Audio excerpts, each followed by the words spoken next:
धूम म्यूजिक। मिले आए कैसे यार, मिले आए कैसे यार, बोलो हम क्या करें।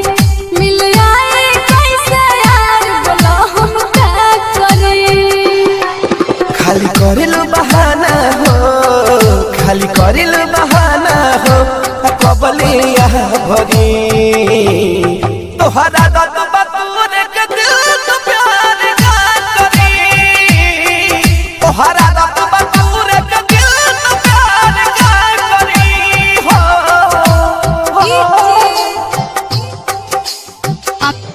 अमित आर्य, आप सुन रहे हैं प्रदीप पांडे को।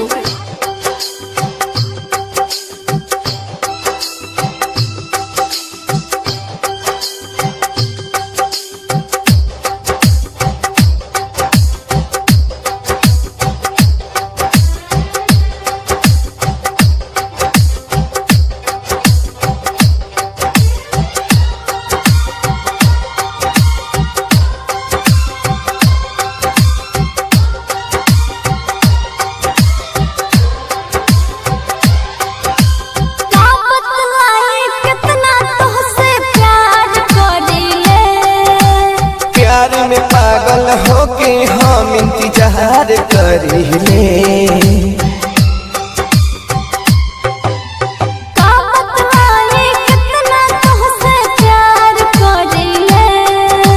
प्यार में पागल होके हम इंतजार करिले।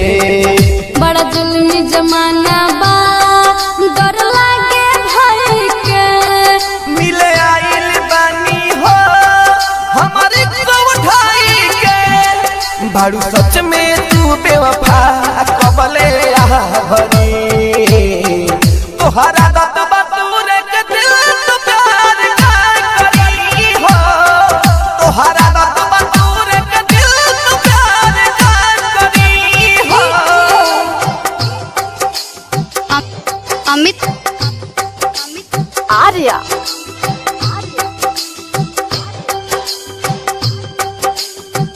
धूम रिकॉर्डिंग स्टूडियो, हरिराम चौराहा।